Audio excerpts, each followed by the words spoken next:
So these are the Cinderella mixing bowls. And at the time, this was really revolutionary because you had a handle and you had a spout. So you could mix it and pour at the same time and hold on to your bowl. And so this was like the bee's knees.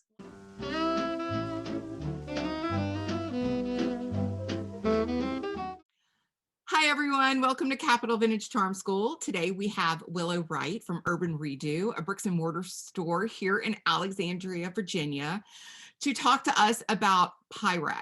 Hi, Willow. Hey, Stacy. I'm so excited about this. I think you're going to learn a ton.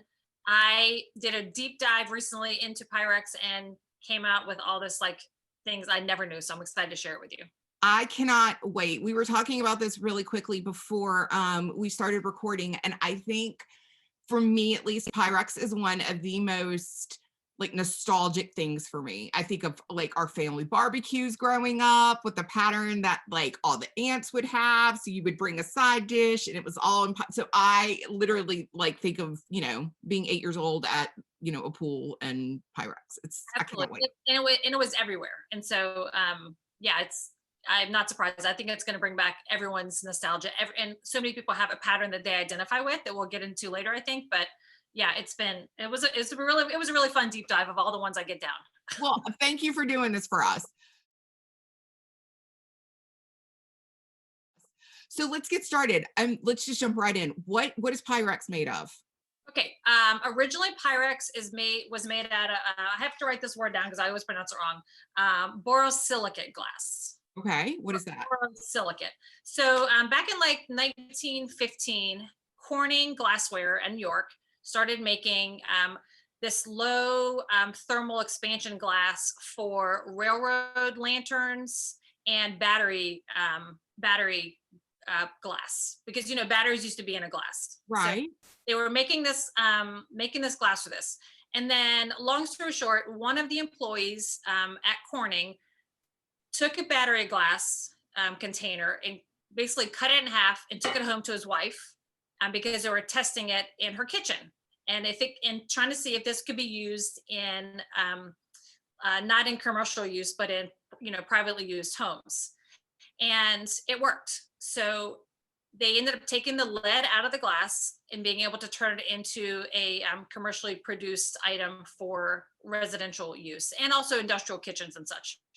But housewives who were doing most of the kitchen back then, or cooking, loved it because it was a clear glass. Because prior to that, a lot of their baking goods were like metal tins, and so they couldn't see their food. So you didn't know if something was burning or... Exactly. So the clear glass, so it became the name of Pyrex in, I think, 1915. So in like 1908, it was Nonex, and then became Pyrex in 1915, and they started producing the clear glass for cooking.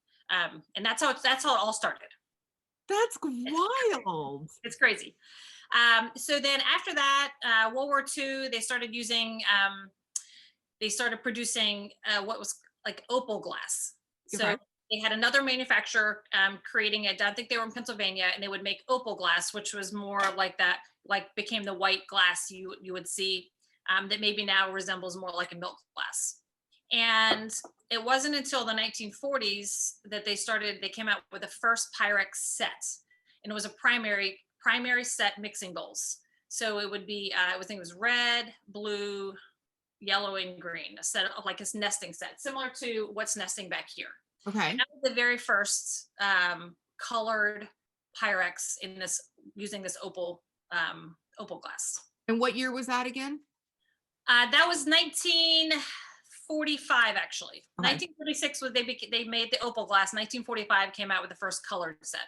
Okay. And after that, they really realized that there was a huge market for it, and we were like consumers and mostly women were just eating this up. Yeah.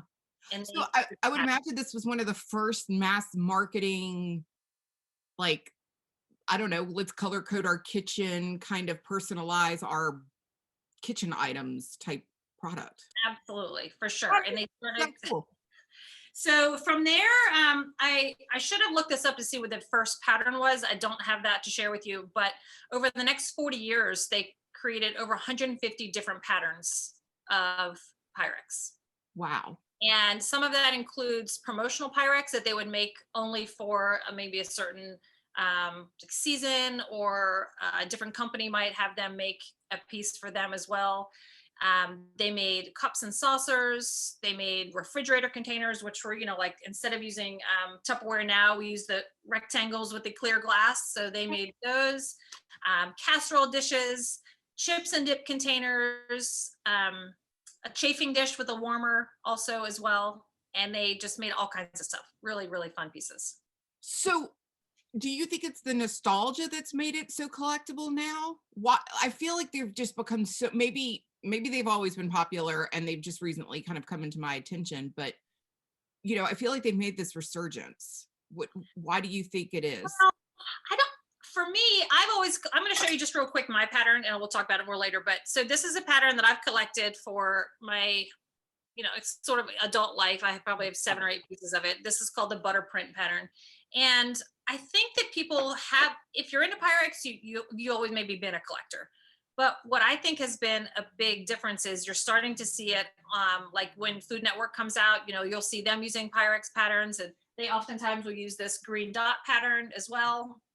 I think you're seeing collectors on social media, and if you look on Instagram for Pyrex collectors, it's, people have unbelievable, stunning collections really displayed in their homes. So I don't know that we're just now collecting it, or if we're just now seeing it more because we have different opportunities to see collectors with it.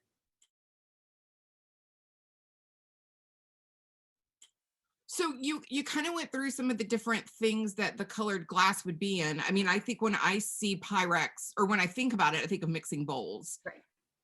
That's just the first thing that kind of pops into my mind. What were some of the other things that they made that would be like considered the most rare? For most rare, I think the most rare is still going to be some of the mixing bowl patterns. But you will see you don't see it very often out in the wild, but there was a chip and dip container that had a little metal, a little metal hook that went over the bigger bowl where your dip could go up there. There is a chafing dish that's on a metal stand that has, I think it's an atomic pattern as well. So they made some of these other ones, but they weren't as common. And so we don't see them either. So for those things, I think you would need to look up like what's the most rare Pyrex as far as like different pieces go. But as far as mixing bowls, that's still the #1 popular, and that's still where you're going to find the most rare, most in-demand pieces, because people are trying to complete their set. Gotcha. and grab all the things from their pattern that they like.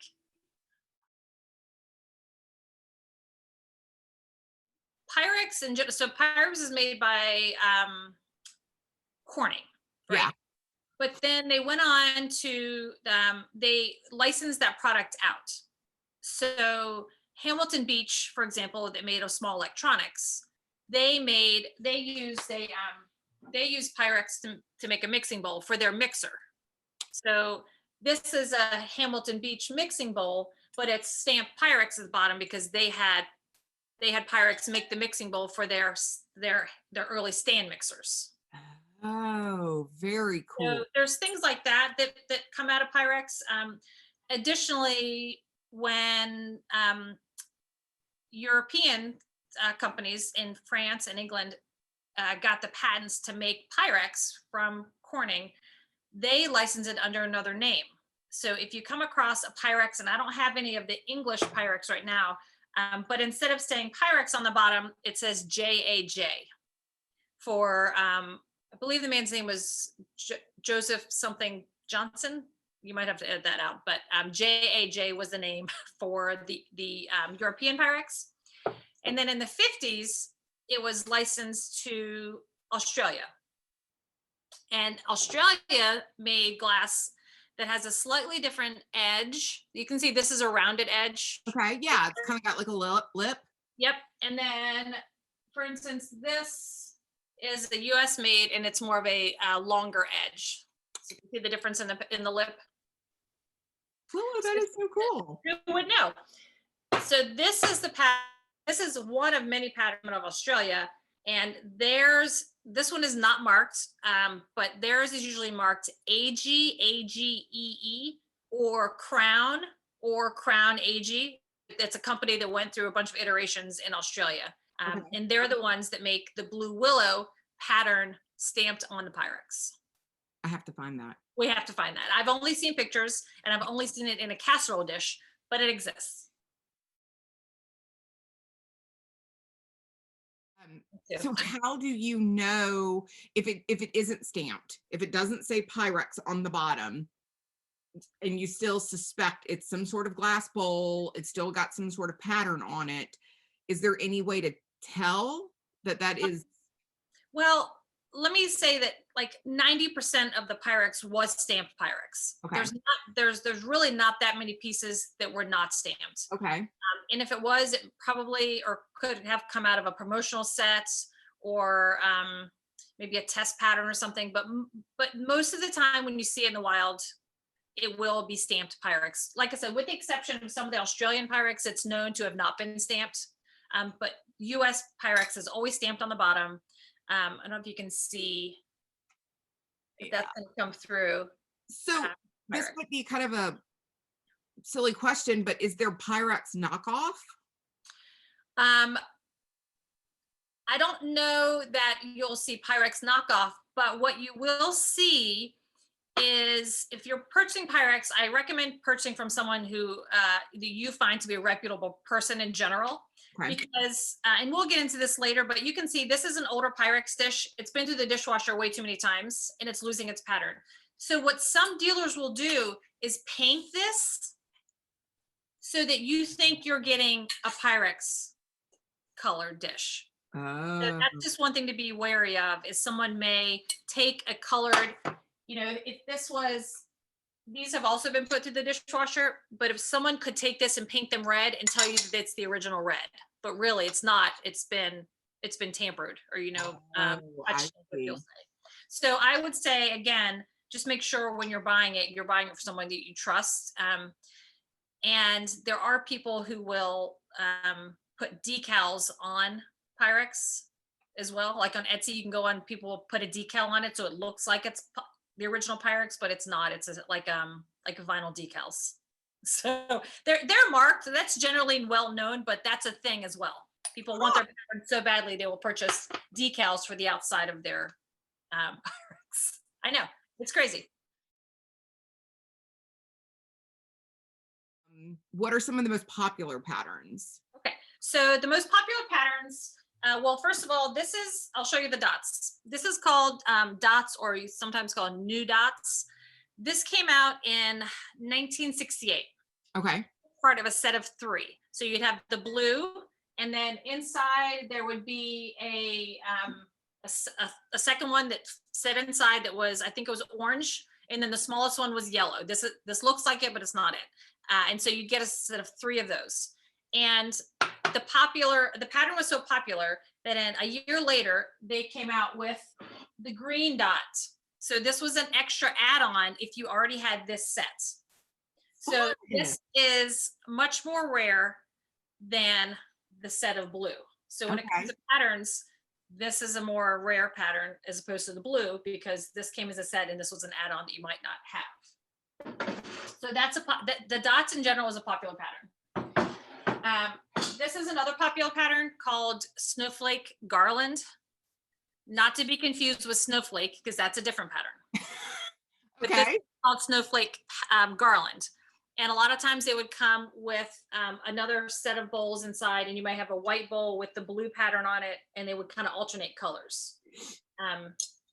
This is also part of a set called a Cinderella set. So there's so much to tell you. Let me back up for a minute.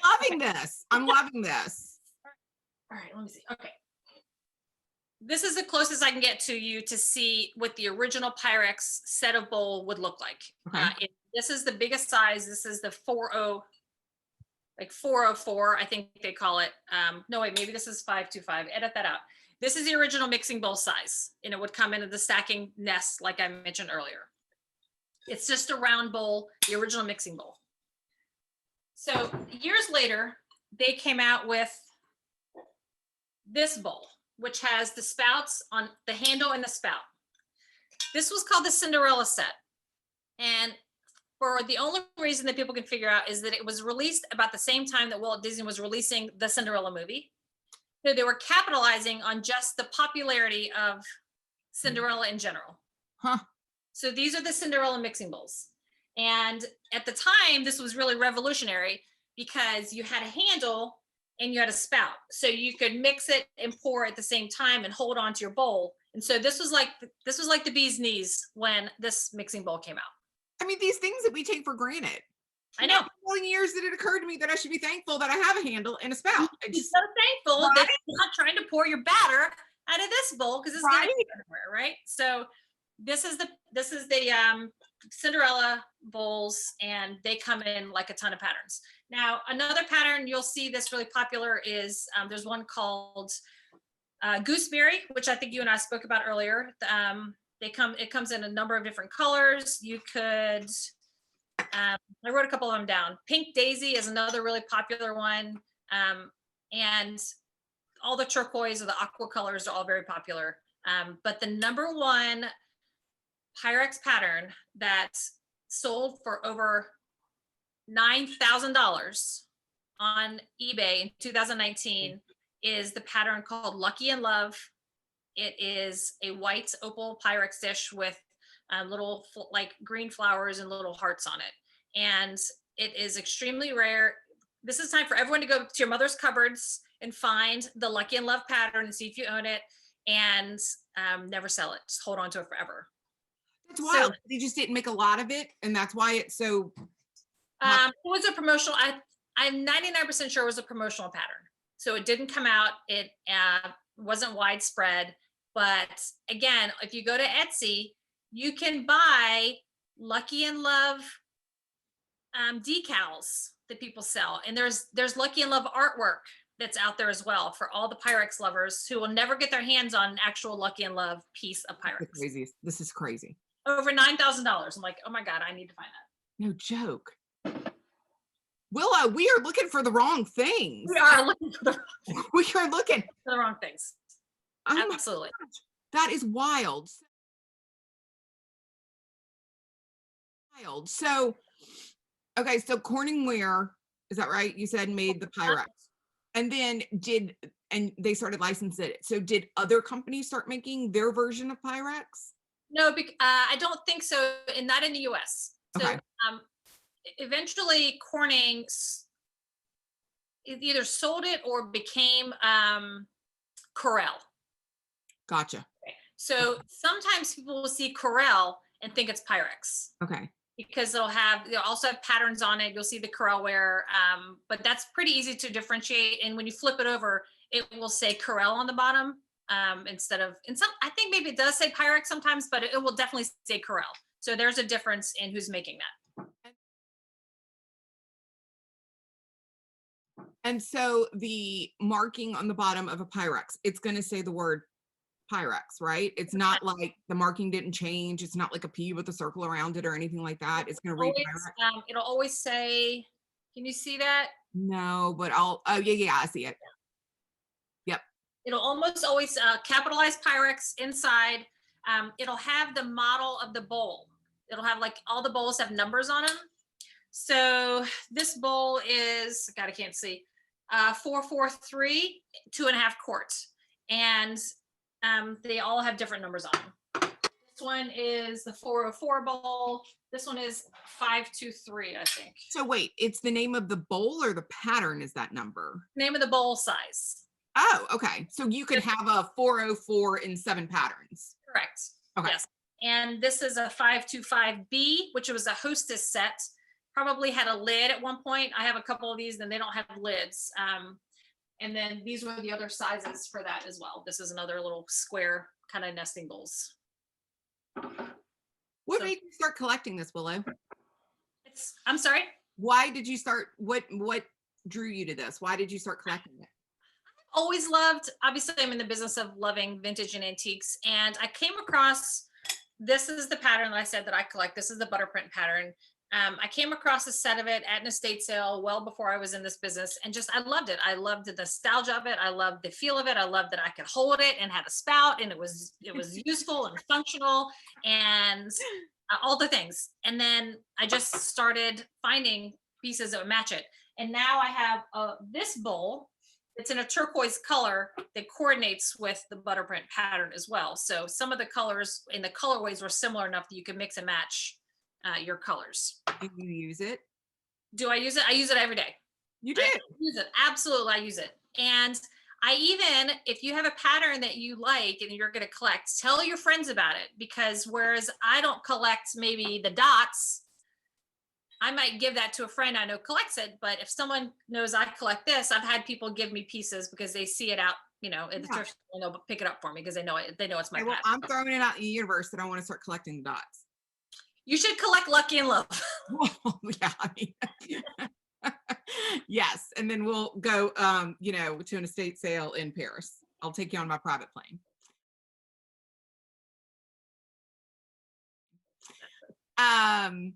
So what is the difference? Like if I'm buying okay, this is kind of another silly question, but let's say I'm buying a Pyrex like measuring cup.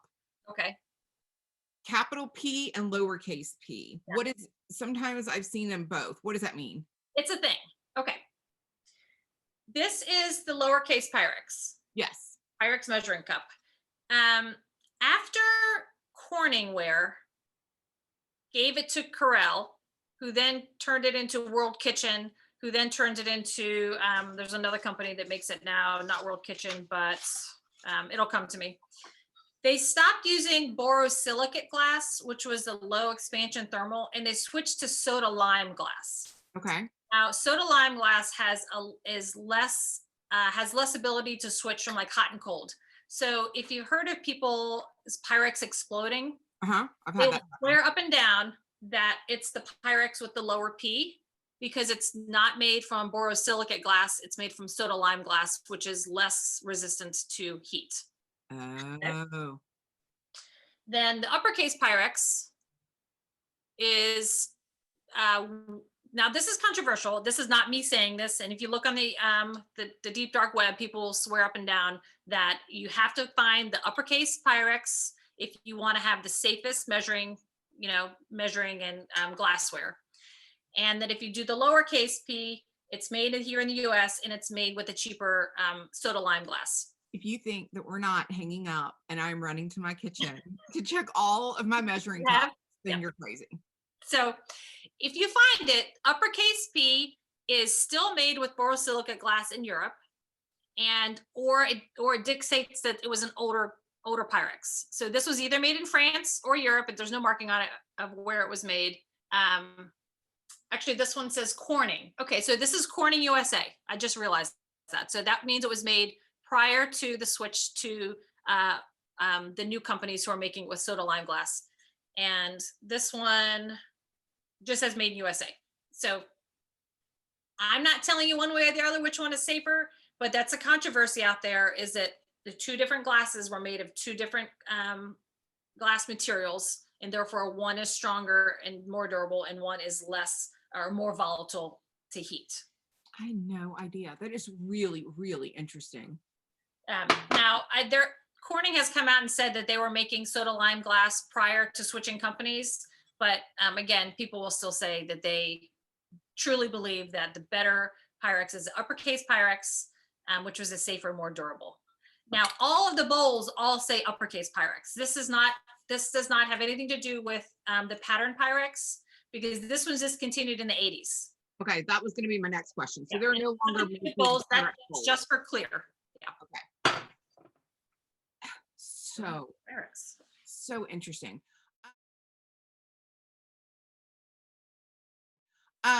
So let's talk about caring for them and price points. Okay. I know it's hard because depending on, the pattern or whatever, but if you find one of the ones that, is probably around more, what would you think for a large mixing bowl would be a good price point? So, I did some comps for you prior to this so we could see. Well, This square one right now is on Etsy for about $30. Okay. I would think that's pretty reasonable. This is a solid color. It doesn't have the lid on it. Some of them do, but around 20 to $30 for like this kind of Pyrex. If you're looking into getting, this might run you a little bit more. It's a bigger bowl, maybe 40, our average price around that. If you start getting into the patterns, it also takes into the condition of the bowl, I mean. Okay. So this is in pretty good condition, a couple scratches here and there, but has not been put through the dishwasher. There's no staining on the inside. The bottom has the marking on it. It's, for all purposes, like daggone near perfect Pyrex bowl.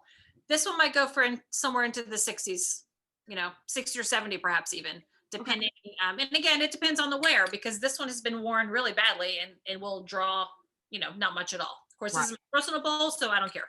So when we talk about the price points of some of the patterns that are more rare, I showed you before that this was a set of 3 to start with. You might find a set of all 3 of these for maybe, I would say $90 to $100, maybe $120 for a set of 3. That's a reasonable price, I think. However, this bowl by itself sells for $120 to $160. So there's different price points depending on how rare it was, what the condition is, of course, and how long it was made. Because this bowl was made for a fewer amount of years than the set was made. Gotcha. That makes sense. So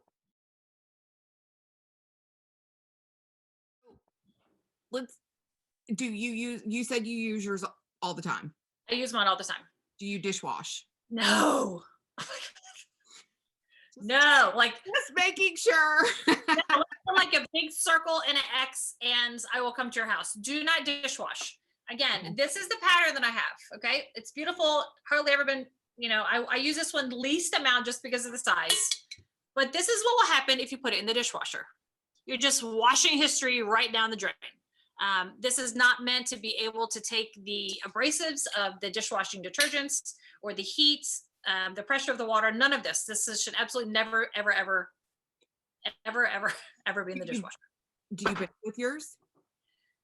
I don't bake with mine because I have microwave or anything.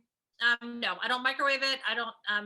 Mine are just mixing bowls. I don't have any of the bakeware. I would bake with it because that's what it was intended to do, I think. But just the dishwasher is just really terrible for the coating of this. Now, so you can clean it. I have cleaned the insides of these with a magic eraser. That will help get any of the staining off sometimes. Oh, really? It'll get the stains out? To help get the stains out. Sometimes you'll come across one that looks really like crusty and brown and kind of gross. And I've seen you can use toothpicks to kind of pick some of that grime out and get it all nice and clean. But definitely you want to keep something, just soap and water on the outside is really, because you'll damage the finish. How do you store them? Do you just stack them, or do you keep them out of sunlight, or does it matter? I don't know about sunlight.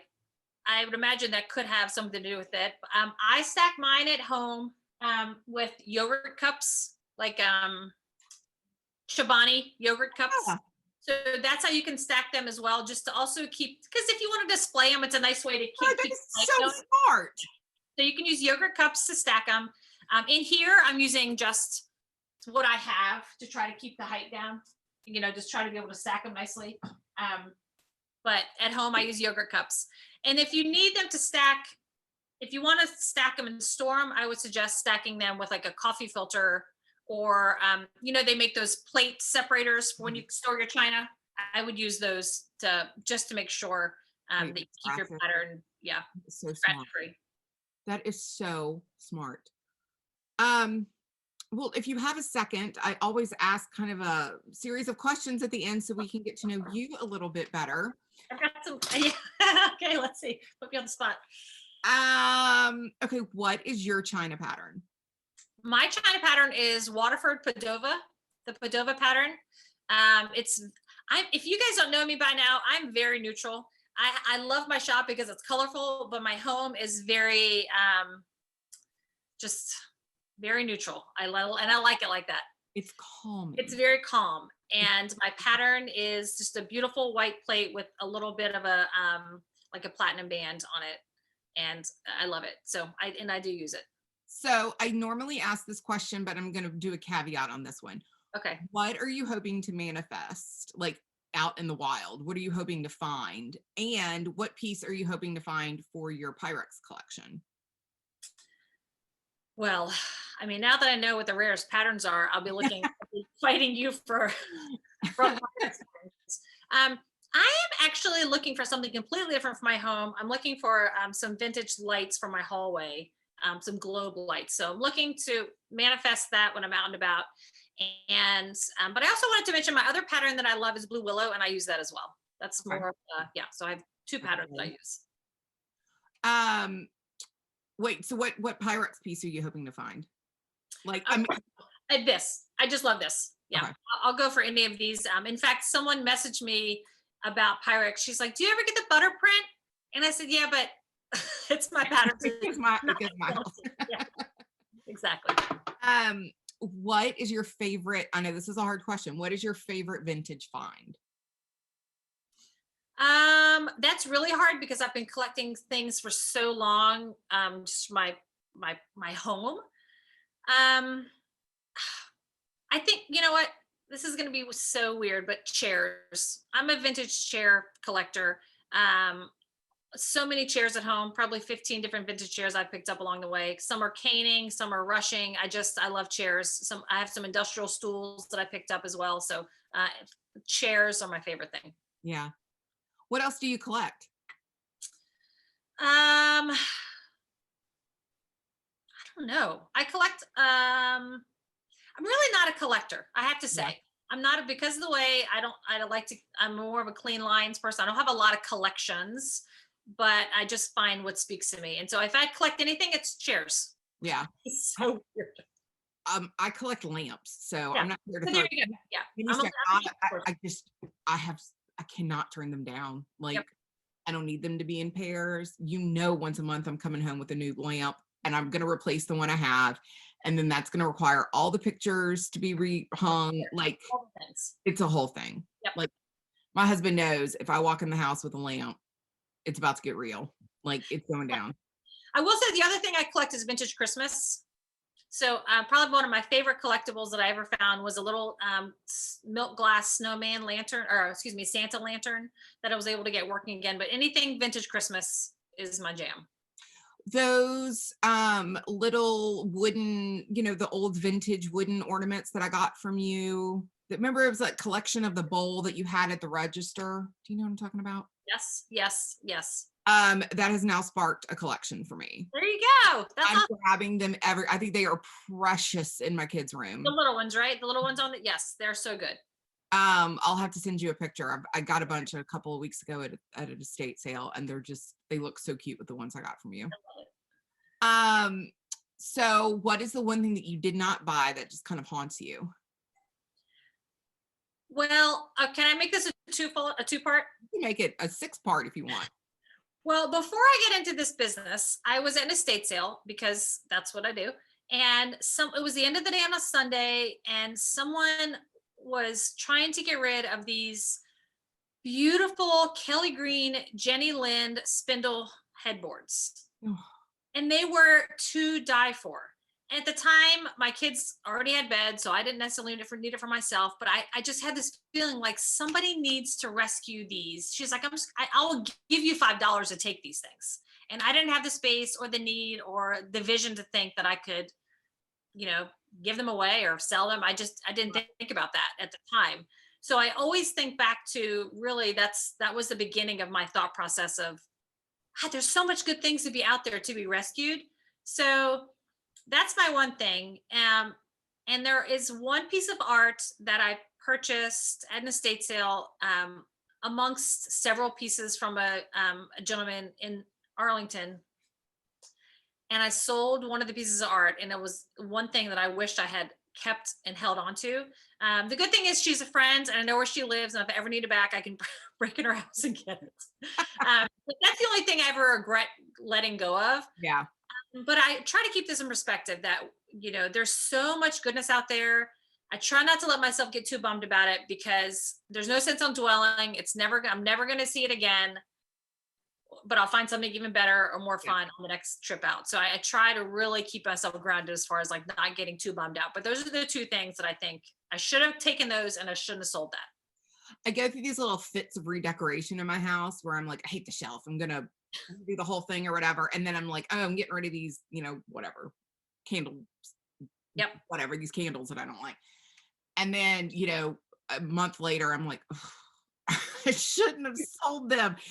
And then I'm like, okay, how do I find these again? But you're right. Like, if you just hang tight, you're going to find another whatever that you love Exactly. even more. Because when you're looking, you'll never find it. You'll never find it when you're looking for it. I mean, I Like, think everyone knows that, right? if you had to choose between a flea market and an estate sale, what would you choose? Estate sale, 100%. Why? I feel like at a flea market, it's already maybe it's been curated for me. It's whatever that person chose to bring that day.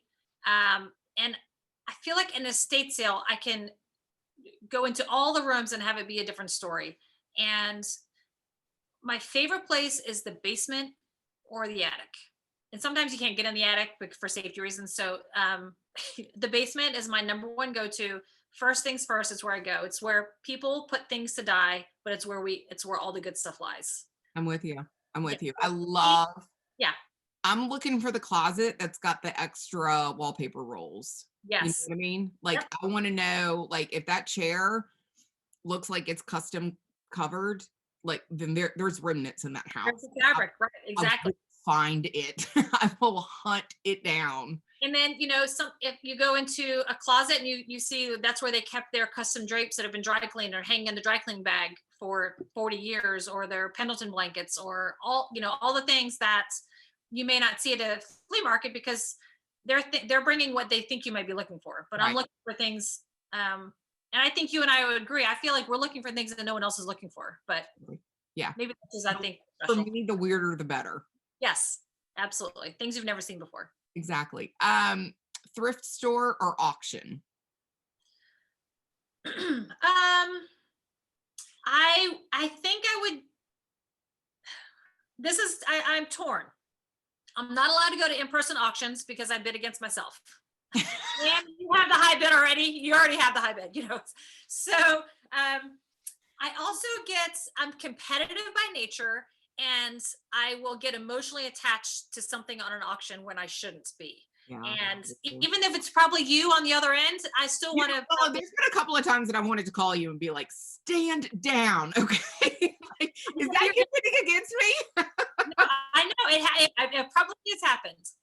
So if and the other side is I do love a thrift shop because I'm a tactile person.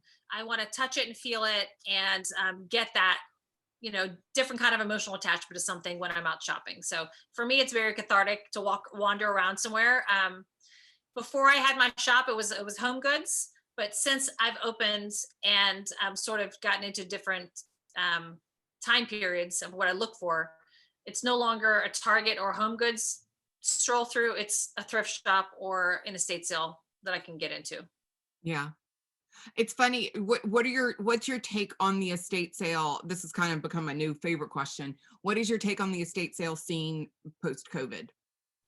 I think it's tough. I think it's tough for everyone involved in it. Yeah. I feel for the estate sale workers who have put in incredible amounts of time to get the house ready to have people in it, but are limited by the number people they can let in.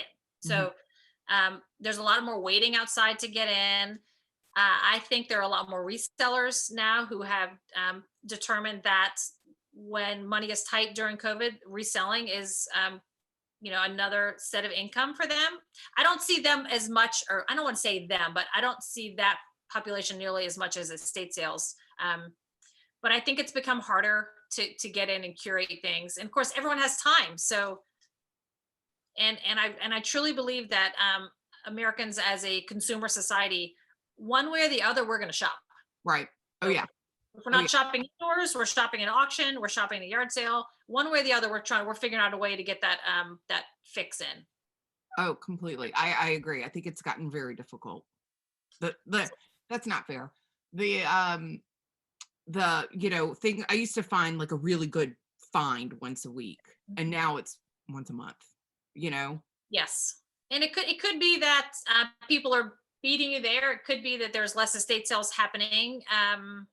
And then I will say that I do find that some of these estate sale companies are pricing their items based on what they might be seeing on the internet pricing, which is inflated and not necessarily a fair price. So there's so many, we could have a whole nother conversation on that. But Yeah, yeah, it's I interesting. stuck with them a little bit right now. I hope everything kind of evens back out I after think it will. everything kind of settles down for, a while. What is your most prized family heirloom? Oh, yeah. So, oh, that's hard. My I mean, I use my grandmother's dining room suite. So I have her that she got when she got married, and she's now passed. But so I feel like I'm really attached to my dining room furniture. It's not. It's mahogany, or dark.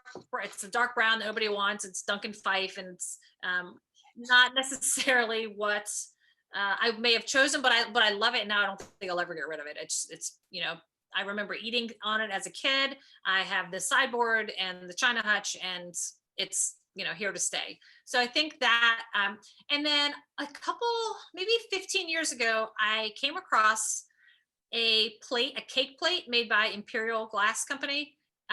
It's called their Celebration Cake Plate, and it Okay. has 72 holes for candles around the outside. And I coveted it for years, and I finally broke down and bought one on eBay a bunch of years ago, and I'm so glad I did. I love it. My children are not allowed to touch it. Nobody can touch it. Just look at it. I will slice your cake for you. Because they're very expensive. They're beautiful, and it's probably like I'll look forward to passing that down. But that's one of my favorite things that I was able to like grown up by myself. Like my first like grown up expensive glass purchase, and I love it. It's the Celebration Cake by Imperial Glass. So Okay, I'm gonna link a picture. It's funny you say that. I spend a lot of time when I'm shopping and bringing things into the house, and like my birthday was this past weekend, and Bruce got me a lusterware tea set that I have wanted forever, nice. and I'll send you a picture of it, but the teacups are very small. Like, I mean, it's like a shot glass of tea, so I don't know how much I'm going to use it, but I've also decided like that's going to be our birthday tea set. Mm-hmm. So every year for everybody's birthday, we're going to fill it up with lemonade. I don't care what it is. And we're going to break it out, and it's a dessert set. So it's got the lusterware cake plates and everything with it. That's so sweet. I love that idea. And it's one of those things that it's like, whatever, if it breaks, it breaks, it's not the end of the world. It's whatever. But taking something that wasn't necessarily, I didn't inherit it, but I want to make sure that the kids, every time they see lusterware, they may not love it, they may not want it, but they're going to think, oh, that was what we did on our birthday. Exactly. And you know what we do in our house is we celebrate half birthdays, because why not? So that's a great idea. So I can use it more. yes, use it 8 times. I'm going to do that. Celebrate your half birthday. It's worth it. I will. I might be breaking it out for like Flag Day too. I don't know. And what's interesting is like I think people are afraid to use their china or their valuables. I mean, but we are so lucky that we live in the age of eBay or Etsy, or you could, if you break a glass, you can generally find a replacement for it. So I'm all for using our pieces, and the kids need to learn, don't break stuff. I'm with you. Well, Willow, this was so fascinating. Thank you so much for doing this. I really appreciate it. Now we'll be tripping over ourselves when we get into that next Pyrex house. That's right. Or we'll be calling you saying, Willow, I just saw this Pyrex at this place. Come get it. Yeah. No, I hope you buy it. If you see Pyrex out, get it. You can still find it at thrift stores, couple bucks. Well, not a couple. Let's maybe like $5 or $10. Definitely worth to pick it up for personal use or gifting, all kinds of things. That's great. Well, Willow, thank you. Everybody, this is Willow Wright with Urban Redeux. Like I said, it's a bricks and mortar store in Alexandria and one of my absolute favorites. I shop there as much as I possibly can afford to. And she is also on Instagram at Urban Redeux. We'll link everything up here. Willow has great tips on how to not only style things, but how to actually clean it up.